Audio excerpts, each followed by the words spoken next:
Bonjour et bienvenue à tous sur ma chaîne True Crime. Moi c'est Opipium et aujourd'hui je vais vous ramener en 1992 dans la belle ville de Springfield. Alors non, ça n'a rien à voir avec les Simpsons, mais vous allez vite comprendre pourquoi. Sur ce, c'est parti. Nous sommes le 6 juin 1992 et c'est une super journée pour Stacy Kathleen McCall et Susan Streeter, dite Suzy. Ces deux filles sont meilleures amies depuis qu'elles sont toutes petites, elles se connaissent vraiment très bien. Elles ont respectivement 18 et 19 ans. En plus d'être meilleures amies, les deux filles se ressemblent beaucoup.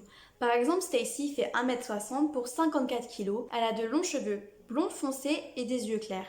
Suzanne fait 1m57 pour 46 kg, vous voyez, on n'est vraiment pas loin. Elle a des cheveux blonds mi-longs, décolorés et des yeux marrons. Bon, c'est pas à peu près la même chose, mais c'est vrai que sur les photos, vous verrez qu'il y a un petit air quand même. Et en plus, elles viennent d'être diplômées du lycée Kickapoo de Springfield. Vous imaginez bien qu'à cet âge-là, on a juste envie d'aller fêter notre réussite et dans ce cas-là, on va un peu à droite et à gauche dans des bars ou chez des amis et c'est exactement ce que vont faire les deux filles. À la base, elles avaient prévu de passer la nuit dans un hôtel, puis elles se sont un peu rétractées, elles ont fait deux soirées et elles ont fini chez leur amie à Butterfield, leur amie qui s'appelle Janelle Kirby. Alors, elles se sont rendues chez elle, effectivement, sauf que l'heure était déjà bien avancée, il était à peu près 2h du matin. Et malheureusement pour elles, elles avaient prévu de passer la nuit là-bas, seulement il y avait beaucoup trop de monde, donc ça ne se sera pas fait. Ce soir-là, elles avaient décidé de rester ensemble, de dormir ensemble, puisque le lendemain, avec Janelle Kirby et quelques autres amis, elles devaient se rendre toutes ensemble dans un parc d'attractions à Springfield. Les deux mères de Stacy et de Suzy, bon, bien évidemment, étaient au courant. Elles savaient très bien que leur fille devait dormir chez Janelle Kirby, mais n'étaient pas au courant par contre qu'elles allaient changer d'endroit. Comme il y avait trop de monde, elles ont toutes les deux repris leur voiture respectivement et se sont dirigées vers chez Suzy au 17017 Est Delmar Street. Ce soir-là, elles avaient décidé de rester ensemble, de dormir ensemble, puisque le lendemain, avec Janelle Kirby et quelques autres amis, elles devaient se rendre toutes ensemble dans un parc d'attractions à Springfield. Elles seront donc chez Suzy, où vit sa mère, Cheryl, qui a 47 ans, qui est une mère célibataire et qui est connue comme étant très très proche de sa fille.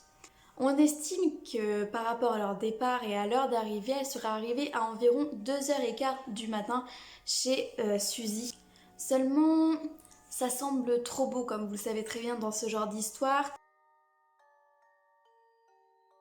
Il est 8 ou 9 heures du matin quand Janelle Kirby, qui s'étonne de ne pas avoir eu de nouvelles de ses deux amies, décide de se rendre avec son petit ami chez Suzy, comme elle avait été mise au courant qu'elle passerait la nuit là-bas. Rien d'anormal, les trois voitures des trois femmes sont garées devant. L'ampoule de la lumière extérieure est toujours allumée, mais l'abat-jour semble avoir été cassé. Il y a des morceaux de verre par terre sur le porche en fait. Et en plus de ça, la porte n'est pas verrouillée, donc elle est ouverte. Janelle va frapper à plusieurs reprises, pas de réponse. Elle va donc se dire que peut-être elles sont parties en promenade ou faire des courses. Enfin, vous voyez quoi, elle ne s'est pas inquiétée. Tout de même, elle va quand même rentrer à l'intérieur de la maison sans se douter qu'elle rentre en fait sur une scène de crime. Pendant qu'elle fait le tour de la maison, elle va également trouver trois sacs, des sacs à main sur le sol juste devant l'escalier qui mène à la chambre de Suzy. Ce sont les trois sacs à main des trois femmes. Vous vous doutez qu'elle ne va pas chercher plus longtemps à fouiller dedans. Hein. Pour l'instant, il n'y a aucune preuve qu'il y ait eu des disparitions, des meurtres, enfin, elle ne suspecte rien du tout.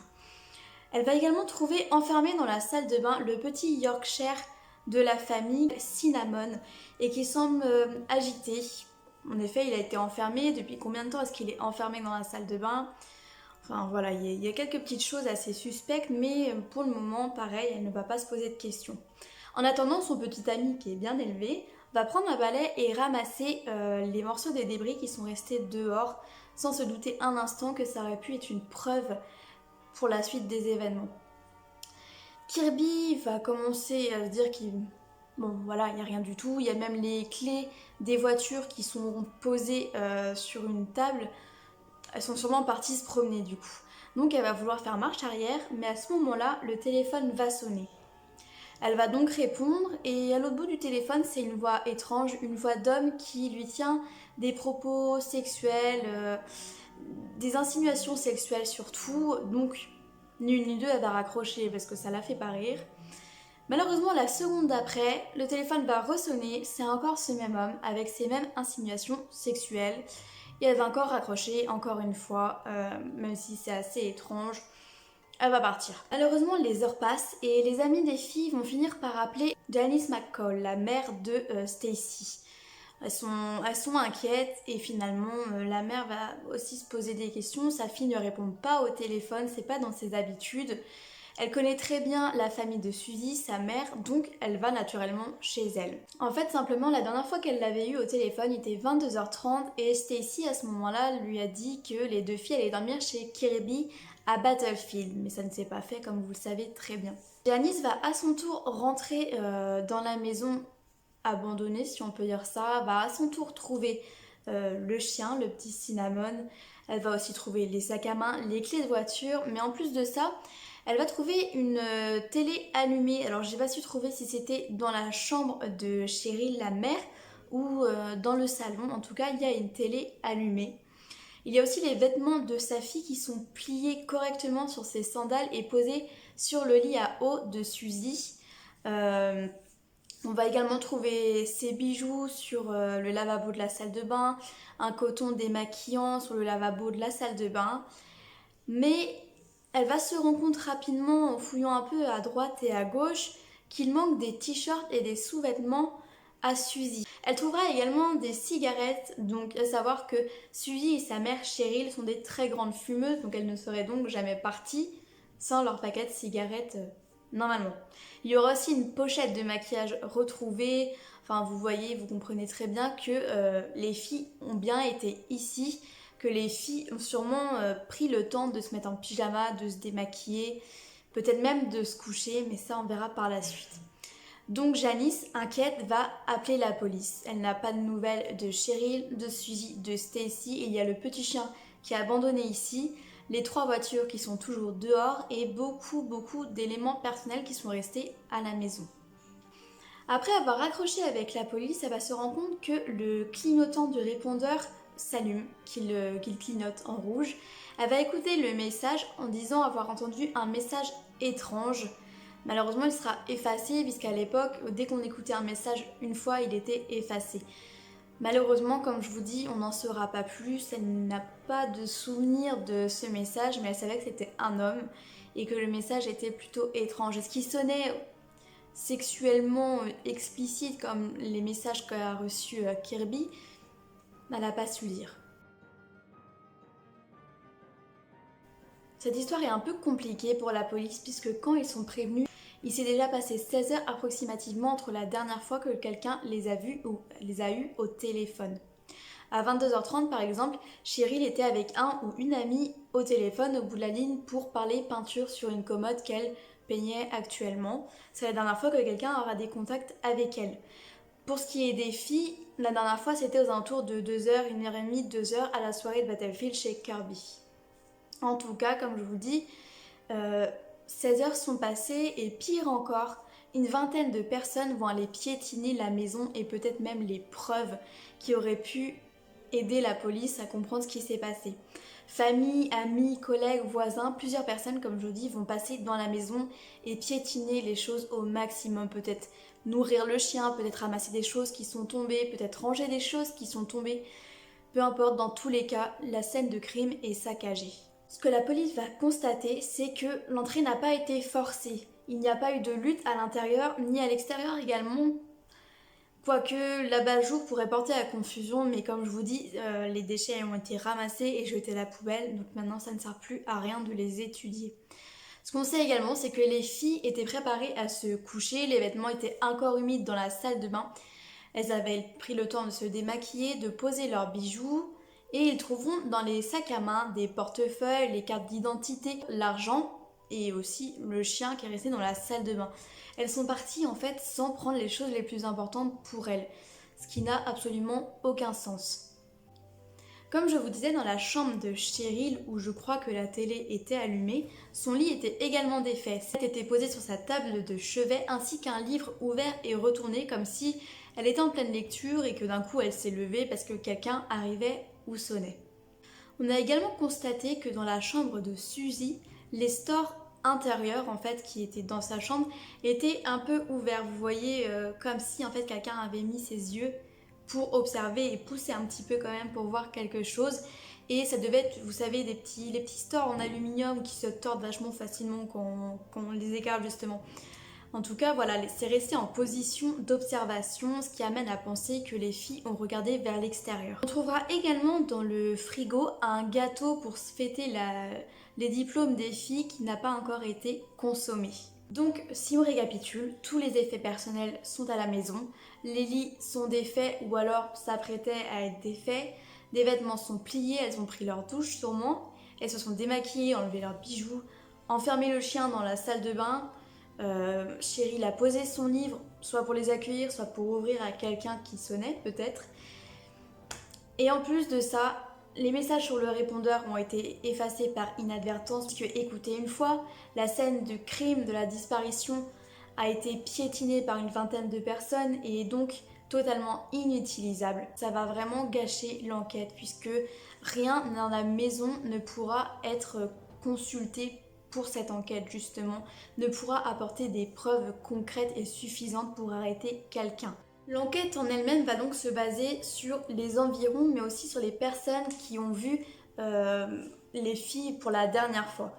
On va faire des recherches dans les quartiers environnants, dans les maisons, demander aux voisins. Un témoin dira avoir vu une camionnette verte passer devant lui, fenêtre baissée, avec une femme au volant et un homme qui semblait la menacer puisqu'il lui aurait dit « Si tu fais les choses correctement, il ne se passera rien ». Alors je vous le dis, hein, c'est un peu approximatif parce que j'ai trouvé plein de sources à ce sujet-là, que ce soit en anglais ou en français. Mais en gros, c'est ce que la personne a dit ou a tenté de dire pour la menacer finalement. On n'a pas su s'il y avait quelqu'un à l'arrière, on n'a pas su si la femme était blonde, sachant que les trois femmes étaient blondes. C'était un peu compliqué de savoir, mais en tout cas, la piste de la camionnette verte va rester longtemps en tête. Du côté des amis qui ont vu les films, de la famille, des petits amis, des collègues, rien ne sera trouvé, même si on soupçonnera dans un premier temps le frère aîné de Suzy, Bart Streeter. Bart, à Springfield. C'est un peu gros quand même, hein. On va donc aborder les différents suspects dans cette affaire puisqu'il y en a eu quelques-uns quand même. Par exemple, le 31 1992, un homme va appeler la hotline de Most Wanted America ou America's Most Wanted, une émission, comme vous vous en doutez, qui a un peu en fait un avis de recherche public. Il va appeler donc la hotline, une dame va le réceptionner, une standardiste va lui répondre. Et en fait, quand elle va tenter de prendre contact avec la police de Springfield, puisqu'il dit avoir des informations, l'homme va raccrocher de suite. La police dira même qu'il avait une connaissance de premier ordre sur cette affaire. Elle a, après ça, publiquement demandé à l'homme de reprendre contact via téléphone, via lettre, mais il ne le fera jamais. En 1993, un homme va être arrêté. Il s'appelle Stephen Eugene Garrison et en fait il a été arrêté pour port d'armes. Il dit savoir où sont les corps lors de son plaidoyer un peu pour appuyer là-dessus et dire bah vous voyez je sais ce qui s'est passé, si vous me faites sortir plus tôt que prévu, on s'arrange quoi. Mais voilà, hein, c'est pas fini. En tout cas, il dit qu'un ami à lui a avoué avoir tué les femmes lors d'une soirée arrosée. En fait, il lui a confié ça, il avait un coup dans le nez, un peu de Jäger, un peu de DSP, vous voyez, tac tac, et il a parlé. Donc, il a donné des détails, Garrison a donné des détails à la police, des détails qui n'ont pas été rendus publics, et les a amenés sur 2 sites d'une ferme de l'ouest du comté de Webster, après que la police ait acquis 3 mandats de perquisition. En plus de ça, il va déclarer qu'une camionnette verte aurait été utilisée pour amener les 3 femmes jusqu'à la ferme et se trouverait actuellement à environ 12 miles d'ici, au sud de Fordland. Malheureusement, Après des fouilles, ils ne trouveront aucun cadavre. Le capitaine de police de Springfield, Todd Whiteson, dira: certains aspects des informations que nous avons reçues correspondent à d'autres aspects privés de l'affaire. Garrison est convaincu qu'un ordre de bâillon a été émis par un juge pour ne pas parler des découvertes qu'ils y ont fait à la ferme simplement. C'est quelque chose de rare, un ordre de bâillon, mais ça arrive et personne ne sait à ce moment-là pourquoi il a été délivré, si ce n'est pour cacher quelque chose d'assez grave. Mais ne vous inquiétez pas, Garrison va en prendre pour son grade parce que ce n'est pas un good boy, vous voyez, c'est pas un bon garçon. En fait, il a été accusé qu'il a violé, sodomisé une jeune femme, une étudiante de Springfield pendant l'été 1993. À côté de ça, il a fait aussi des vols, enfin, vous voyez bien, et il a été condamné à 40 ans de prison.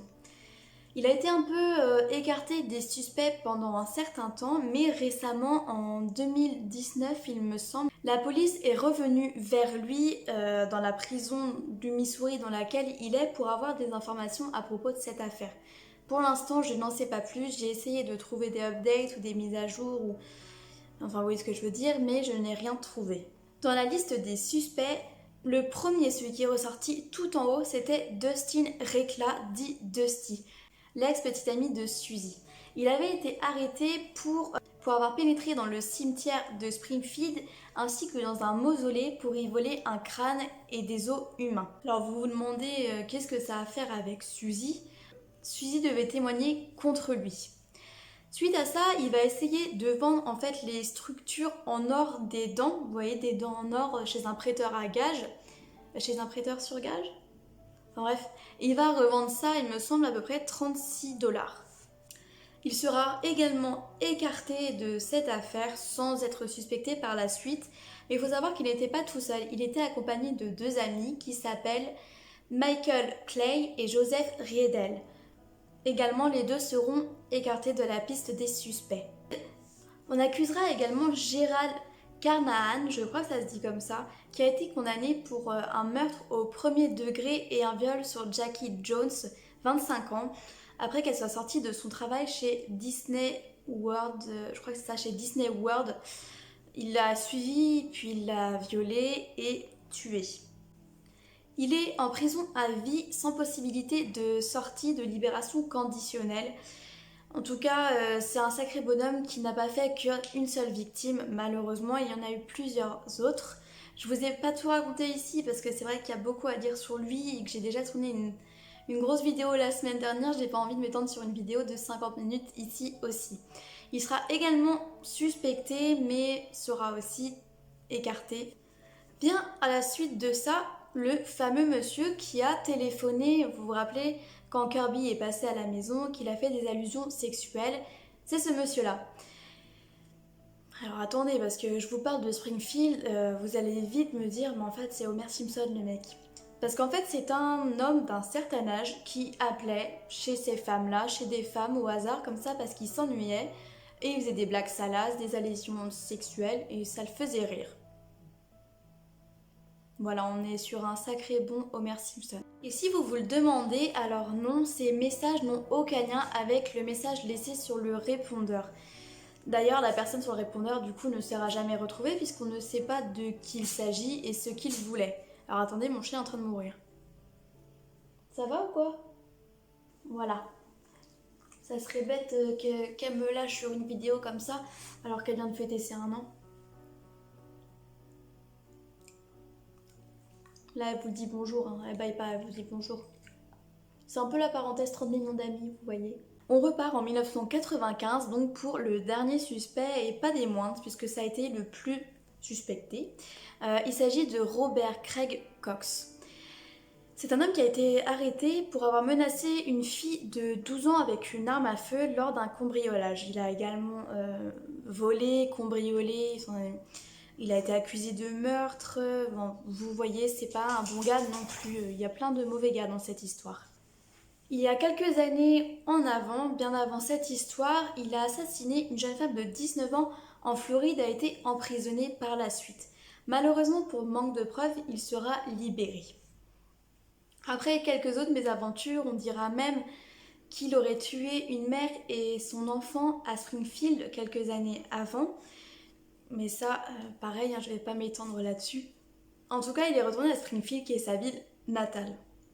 Contacté suite à cette affaire, puisqu'en fait, la mère de Stacy dira qu'il travaillait sur le réseau câblé pas très loin de chez Suzy et Cheryl. Comme vous savez, le gars a un casier, la police va se pencher sur lui et il leur dira qu'effectivement il sait quelques petites choses comme le fait qu'elles sont mortes et qu'elles sont enterrées. Voilà. On va donc lui demander ce qu'il faisait ce jour-là. Dans un premier temps, sa copine de l'époque dira qu'il était bien à la maison, qu'ils ont été à l'église le lendemain matin et que du coup il a un alibi béton. Malheureusement pour lui, quelques années après, elle va se rétracter et dire que non, pas du tout, il n'était pas là. Donc, qu'est-ce qu'il va faire, Robert? Il va aller trouver ses parents. Ses parents iront dire à la police que ce soir-là, non, il était chez eux, donc rien à craindre.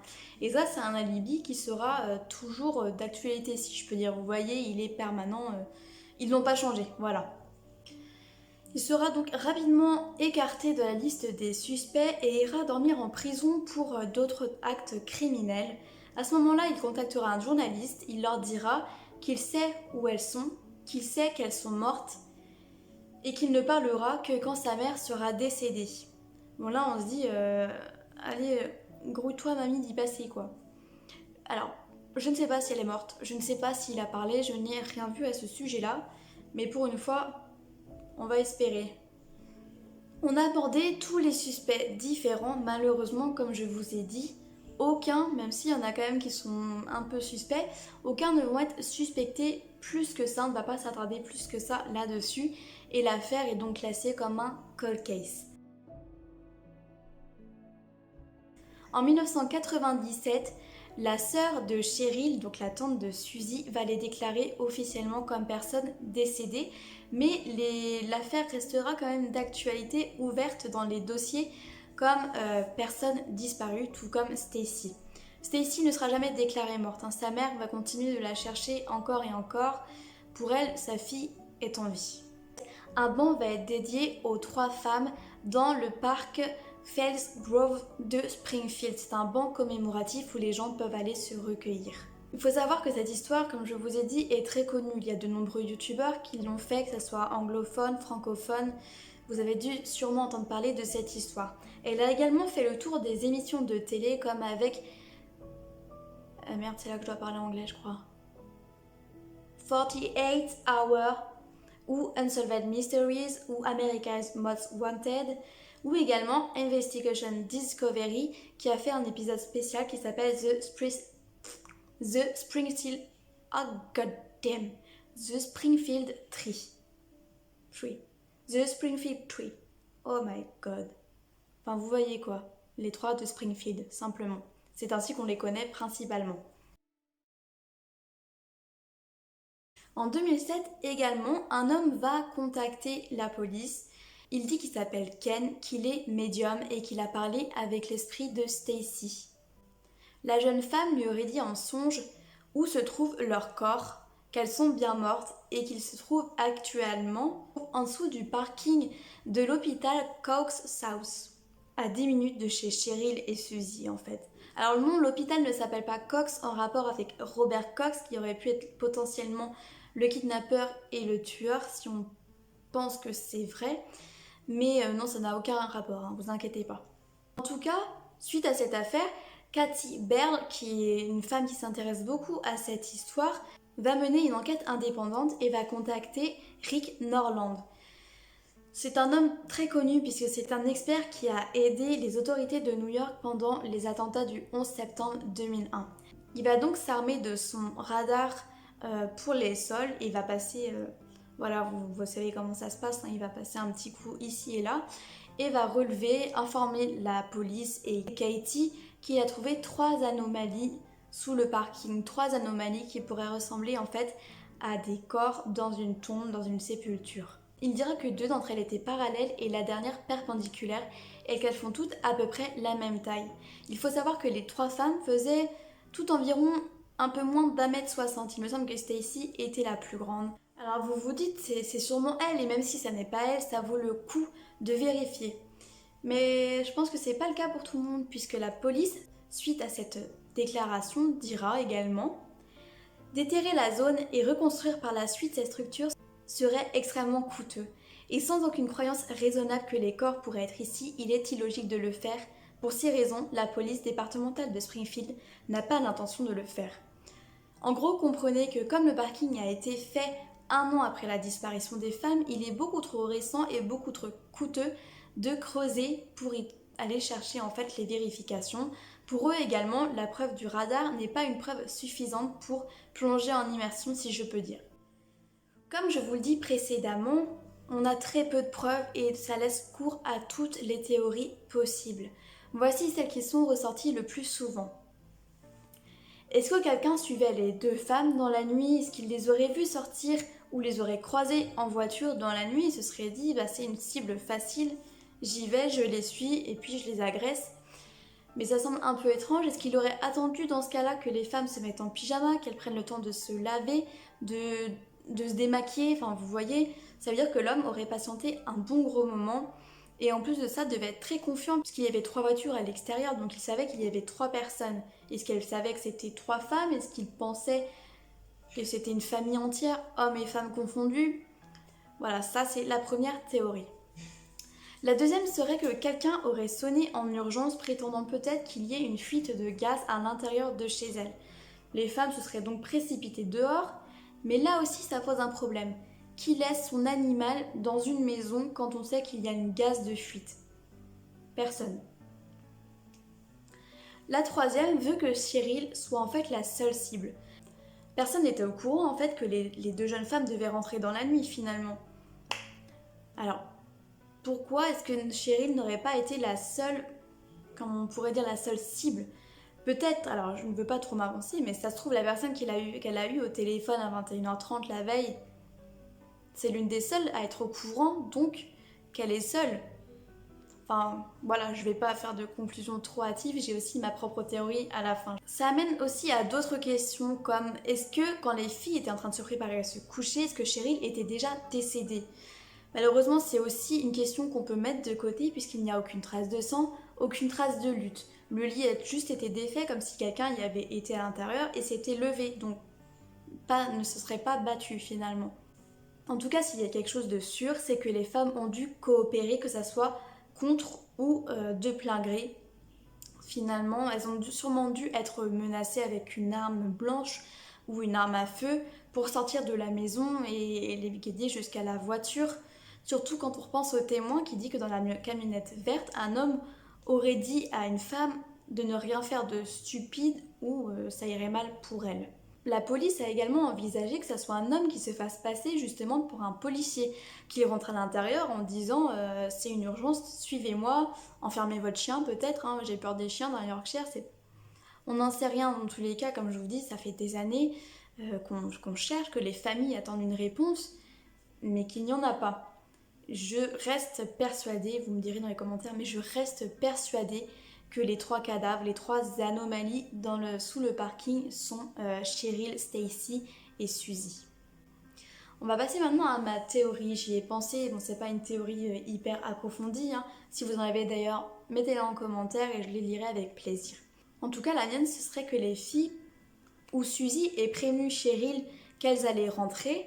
Cheryl dans ce cas-là a décidé de lire un petit bouquin en les attendant tranquillement pour savoir quand est-ce qu'elles arrivaient, avait laissé la lumière du Porsche allumée pour elle également, on était en pleine nuit donc voilà, les filles seraient arrivées, se seraient garées, seraient rentrées dans la maison, auraient fermé tout correctement. Bon, elles auraient oublié la lumière à l'extérieur, mais en tout cas, elles se seraient démaquillées, mises en pyjama, enfin voilà. Cheryl de son côté qui était tout aussi réveillée, maintenant que la lumière était allumée, que les filles étaient parlées, peut-être qu'elles étaient venues la voir dans la chambre. En tout cas, elle a décidé de lire un petit bouquin en regardant la télé. Et puis, elles ont entendu un bruit étrange à l'extérieur, un bruit sourd comme si quelque chose tombait au sol et se brisait. Cheryl décide donc de poser son bouquin, ses lunettes, de sortir de son lit et d'aller voir. Malheureusement, au chemin, elle va croiser son petit chien qui aboie beaucoup. Elle sait très bien qu'il défend son territoire, qu'il ne veut pas d'étrangers chez elle. Elle sait également que, à force d'aboyer, elle n'entendrait pas la personne qui veut lui parler. Elle décide donc de l'enfermer dans la salle de bain et se rend à la porte pour ouvrir à un homme, à un inconnu. En attendant, les deux jeunes filles qui n'étaient pas encore couchées mais prêtes à le faire regardent par les stores pour voir de qui il s'agit, puis les choses ont sûrement dû dégénérer dans le sens où l'homme a dû rentrer, les prendre en otage et les faire sortir. Nous voilà à la fin de cette vidéo, j'espère qu'elle vous a plu. C'est une histoire que j'ai découverte il y a quelques années, que j'ai essayé de retravailler entre temps en allant voir les petits updates, les choses comme ça. Malheureusement, c'est aussi vraiment une histoire, une cold case. Il n'y a presque aucun rebondissement dans ces dernières 27 années. Si ça vous a plu, n'hésitez pas à laisser un petit commentaire, à lâcher un petit j'aime ou à vous abonner, à partager également, ça me ferait vraiment plaisir. Et je voulais également aussi vous remercier pour le nombre d'abonnés qui monte en flèche, ça fait vraiment plaisir. Ça montre que mon travail est apprécié tout autant que moi je l'apprécie. Et également le nombre d'abonnés sur Instagram, ce qui me surprend beaucoup parce qu'Instagram c'est pas un réseau que j'utilise beaucoup. Mais en tout cas, il y a pas mal de monde dessus et ça me ravit. Je vous remercie encore, je vous souhaite une très bonne journée et à très bientôt. Salut!